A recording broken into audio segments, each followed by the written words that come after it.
Guys, eventually the authorities will learn all about what Bob Berdella did with these kids.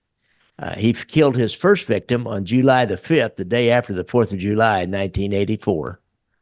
Uh, this first victim was this 19-year-old Jerry Howell, who we talked about in the last episode. And he was the one that had hung out around Bob. Bob had helped him. He had, that night that he ended up taking him prisoner, if you will, because he really had not been a prisoner before, been in and out of Bob's house. They drank over there. They'd done drugs together. Bob had helped him with a car. He'd done all kinds of things. And matter of fact, that car thing is one thing that Berdella used as an excuse, which I want Synova to weigh in on this excuse that he gave. Berdella promised that Hal kid that he would drive him to a dancing contest in Merriam, Kansas. I got a feeling 1984 they used to do these break dancing contests, and I got a feeling that's what it was. But later he'll tell the officers that Hal, he had taken Hal to get a car, and Hal wasn't ready to go, and he wasn't happy with Hal was demanding stuff out of him, and he said he just got mad at him, and he will confess that he gave him alcohol that night, diazepam, acetapromazine, I'm not sure how you pronounce that, and gave him enough drugs till he became unconscious, and then he had some heavy tranquilizers that they will find in his house later on, and he gave him that, and then he bound him up in a bed on the second floor. So he kept Jerry Howell there restrained on the bed for 28 hours. And during this time, this is when Berdella first starts this pattern, which will end up in all these subsequent victims. We can't find any other evidence of any children or any young men or any people that he had done this to, had tied them up, drugging him, torturing him. He raped him. He violated him with foreign objects. He said Jerry would beg him to stop and ask him, well, why are you treating me this way? And eventually, Berdella will say that Jerry either asphyxiated on his own vomit, or it might have been the gag that he had on him, or it might have been whatever kind of medicines, the tranquilizers, because he would give somebody a tranquilizer, and then he would make notes in a log, which we'll find the log later on, and say, here was the reaction. This put him to sleep. Oh, this, made him like more alert and more aware. And he was experimenting on these kids with the different drugs. He claimed he tried to perform CPR, but I don't believe that. Eventually, he'll drag his body to the basement and suspend his body above a large cooking pot, and then cut him until he bleeds out in the pot, and then dismember the body with a chainsaw and boning knives, and wrap it up in newspaper like you would a piece of meat, and put it in trash bags and put them out. That was the first time that he did that. Now listen, here's what Sergeant Troy Cole had something to say about a picture they found whenever they searched Bob's house. So there's a guy hanging upside down, and I got a feeling that was Jerry Howell. You couldn't see the body, and we'll never find any of the bodies. He really got rid of them pretty slick. He kept this detailed log. I don't know, Sonoma, what do you think about? I mean, it was like, I don't know. It was like he was a medical student with a dead body, or with some kind of a scientist trying to note his observations.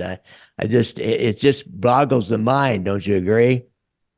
Yeah, it does until you start studying what a psychopath is. And when they cross over and they become serial killers like this, he didn't have the capacity to see that person as a person. He was a science experiment to him. But it was no different than dissecting a frog in biology class.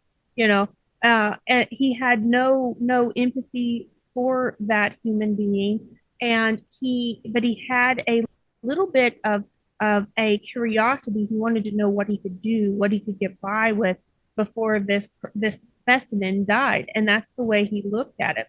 He was taking his notes in his notebook, and he was performing a science experiment. In his mind, that's what he was doing. He didn't care the pain.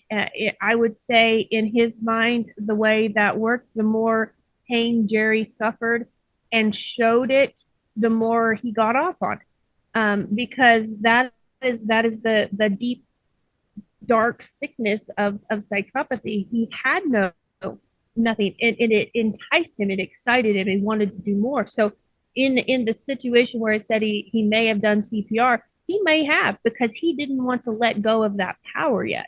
He didn't want to let go of his fascination. He didn't want to let go of that fantasy yet, because once the kid died, then he had to go into cleanup mode and had to go back into his real reality. And he didn't want to do that. He still wanted to play with this sordid toy that he had come up with.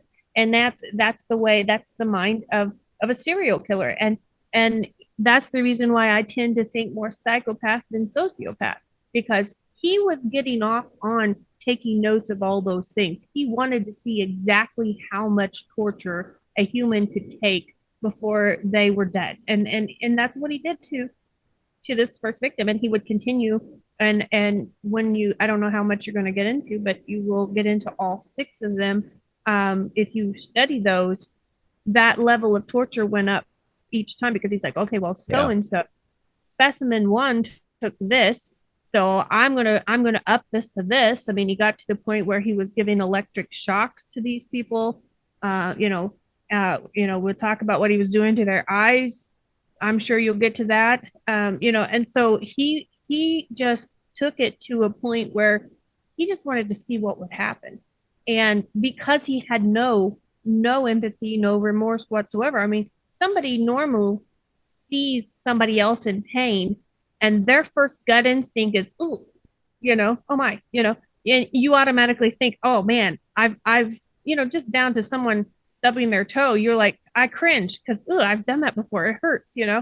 That is empathy, just at the core reaction level. And his brain doesn't do that. And they have actually dissected brains of psychopathic killers before, and they can see there's abnormalities in that section where there's supposed to be empathy, and it's just not there.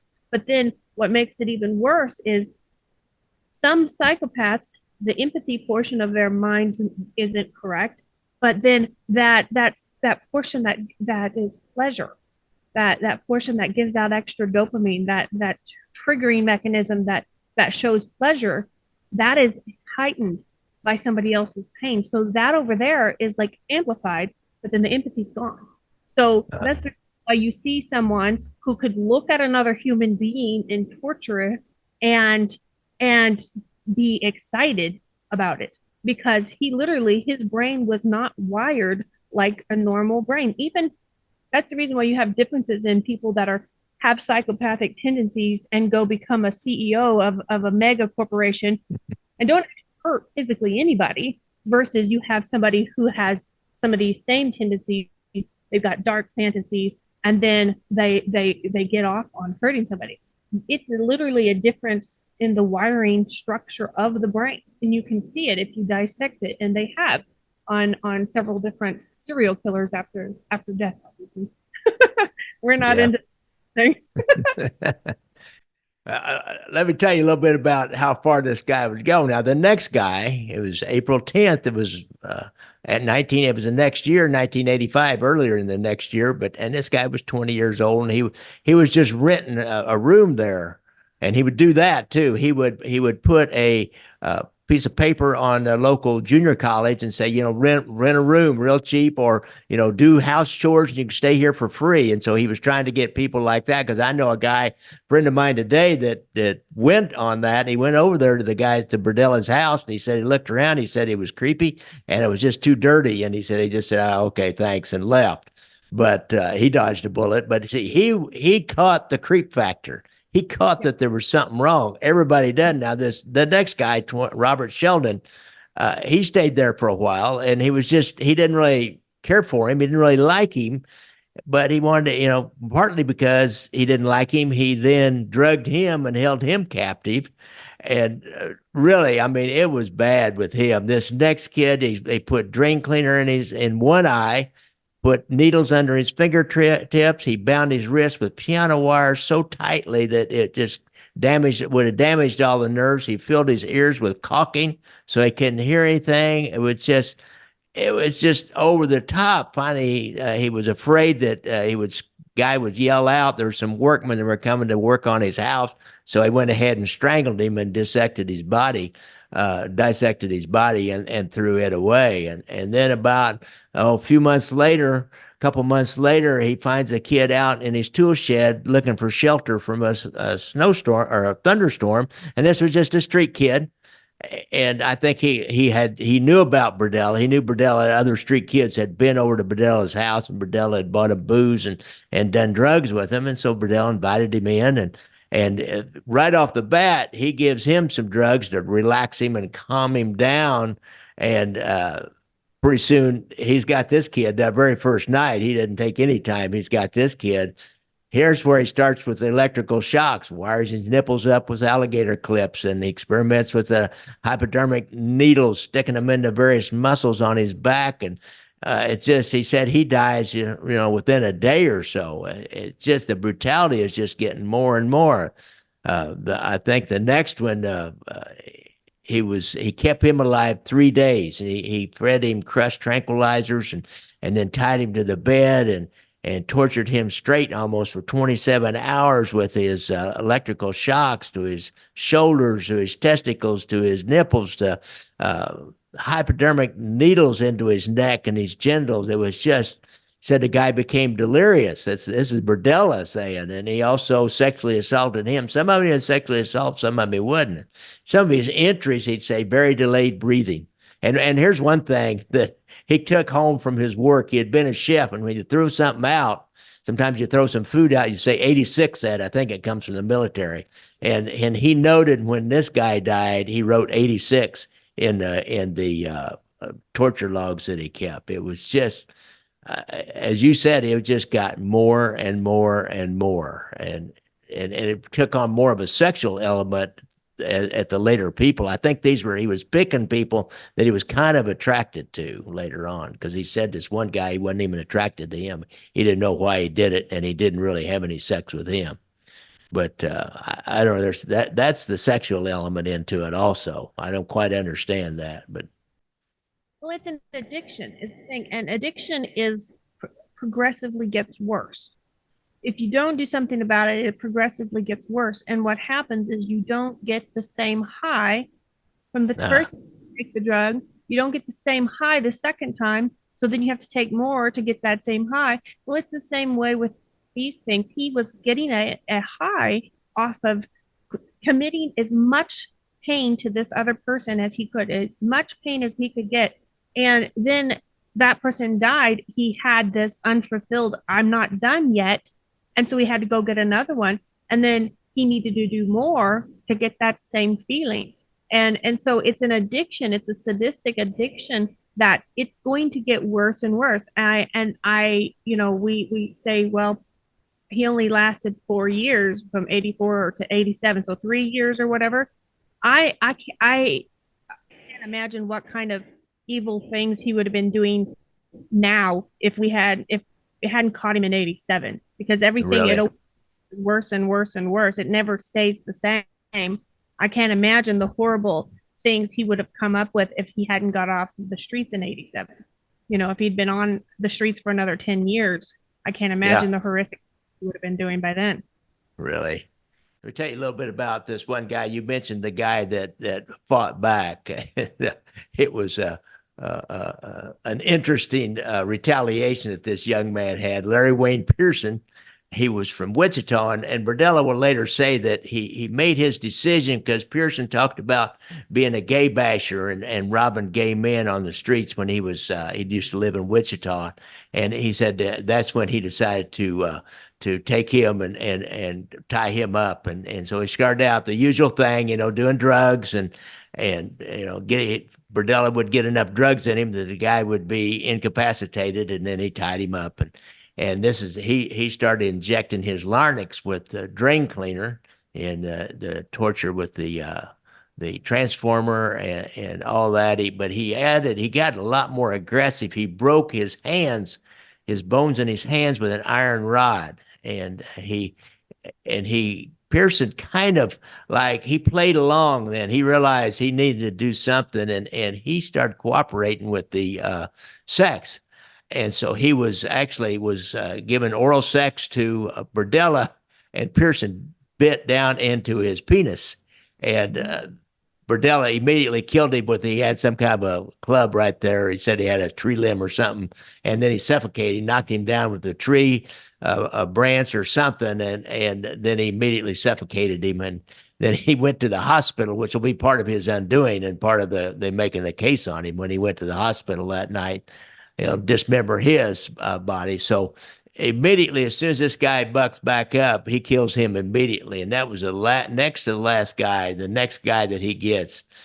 He tries to keep there for a long time. And he had kept Pearson there for quite a while there. I think Pearson's the one that he looked so emaciated. It was like he'd been in a concentration camps. Whenever they found pictures of all these kids, they never did find the kids or the bodies, but they found pictures of him. He looked like he was emaciated. So that's what happened whenever the guy bought back. Was he the guy that lasted 6 weeks? Right. Pearson, was he the one that lasted 6 weeks? Yeah. He lasted 6 weeks because see, he kind of played along with the sex angle of it. He was trying to find a way to manipulate his way out of the situation. Right. And to me, that goes back into proving how inferior and how cowardly that this man was, because he couldn't handle a man that was his size or his equal in any way.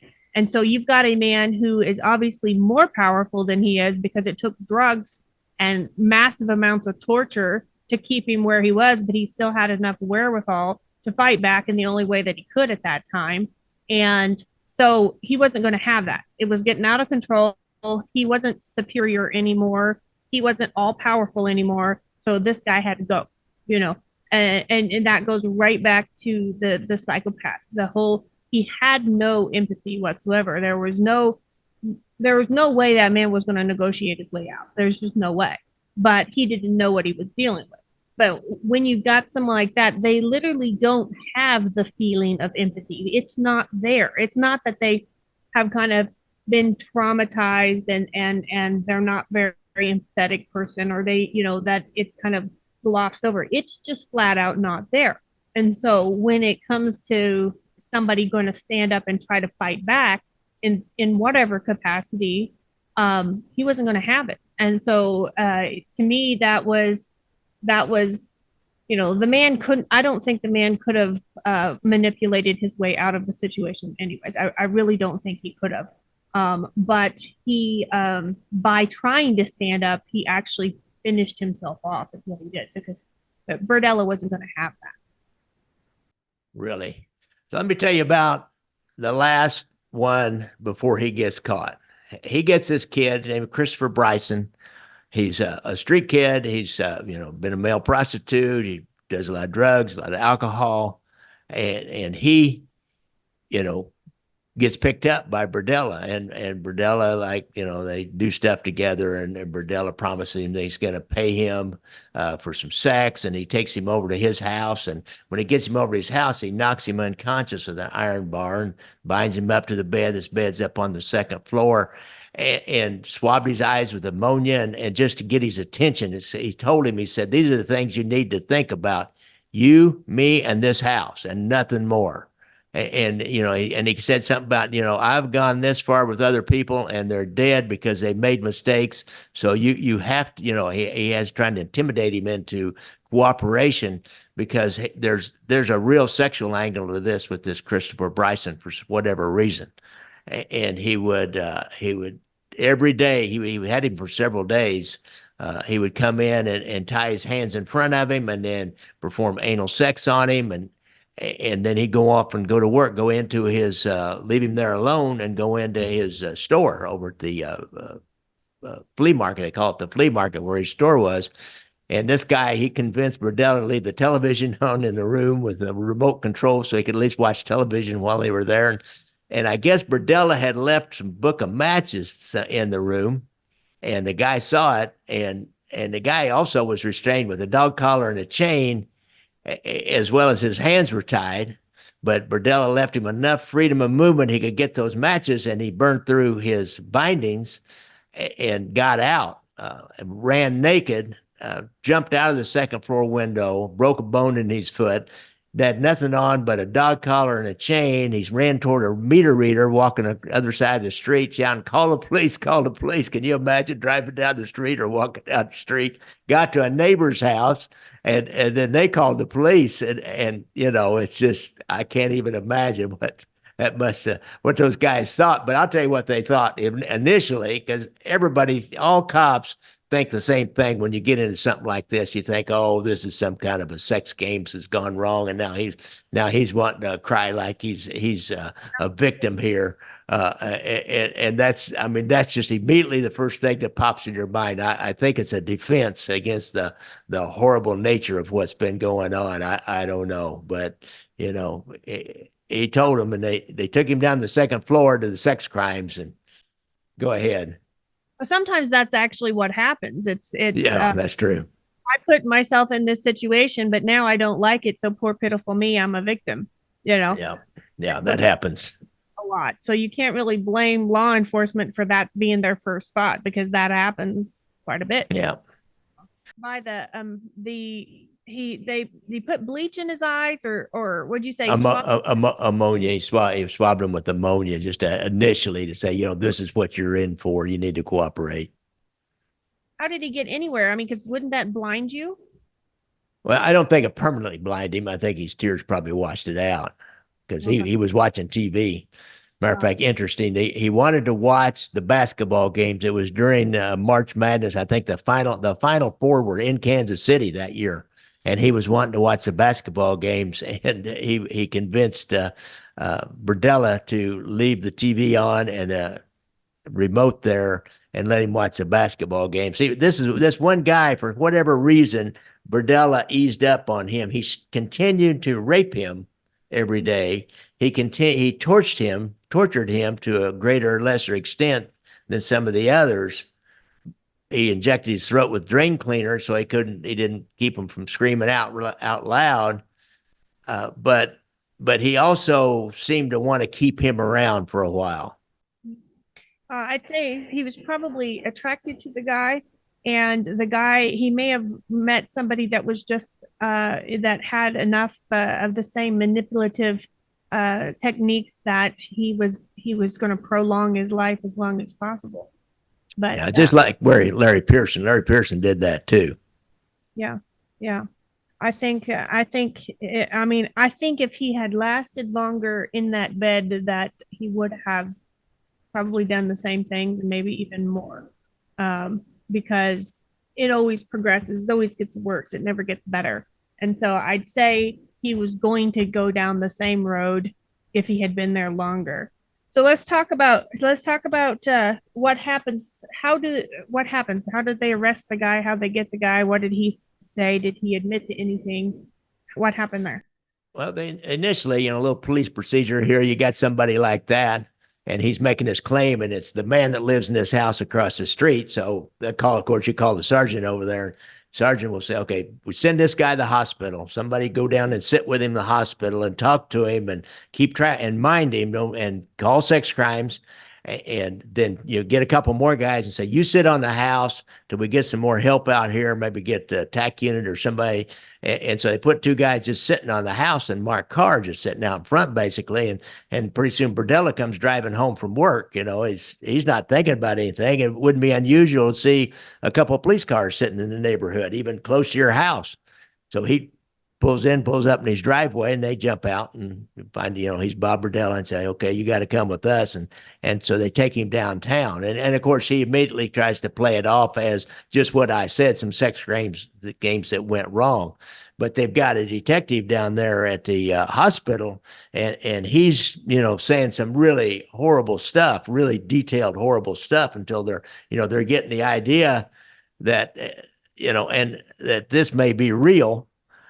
And the guy even talks about seeing Berdella showing him pictures of other men who were in his house, tied up and looked to be dead. So that's when they called homicide in, and that's when they get the search warrant. And that's what I want to talk about next time, what they find in this house of horrors. It's just unbelievable. But that's kind of how that police procedural wise, how that all goes down. So you've got Berdella downtown and a 20-hour hold while you serve a search warrant and then get enough information to see if you can bring him from a magistrate the next morning and put a high bond on him and then start working on making your cases. And they've got a case on him from this last victim whose name was Christopher Bryson. They can hold him on forcible sodomy just on that guy's word alone and the little bit of evidence they've gotten so far. I got a question because I'm not up on the police procedural stuff. Was there a way, because, as a citizen, you think, okay, he's behind bars now, it's good, but there's also times where they can manipulate their way out. Do you think that police knew enough at that time that they weren't going to let him bond out? Do you think that he would have bonded out if they hadn't got into that house and searched it? If they hadn't gotten the house and searched and found especially the pictures, the Polaroid pictures of these men that were obviously dead, I mean, really obviously dead, then they might have set not that high a bond. If they couldn't present any more evidence, then it was just this Christopher Bryson, who is not the most credible witness in the world. This is a kid that lives on the street that's already got a bunch of arrests in his record. And if it's just based on his word against Berdella's word, then they might not have got very high bond. It would kind of depend. But when you get that other evidence, when you get that other evidence that there really are some dead bodies out there, and you found evidence when he's talked about being tied to this bed, and they were able to go in and find the bindings that were burnt through, just like he claimed, and the kind of torture devices, the narcotics laying next to the bed and the syringes, everything that he described as far as being tortured and held there for several days was there as soon as they got in the house. Then, you didn't really need to find all the rest of the stuff. You had enough just to charge him with the forcible sodomy and kidnapping and put, $1 million bond or maybe even no bond on him. Well, see, that's like, I find scary. I'm thinking, how close did this man get to getting back out on the street? Yeah. Got back out on the street, he'd have disappeared. And yeah, he would have. Bodies in another state somewhere. So basically, it seems like his undoing was his own note taking and yeah, and the pictures. Yeah, because he took pictures and I know you said we're going to talk about that in the next episode though, but yeah, it's crazy what they found in there.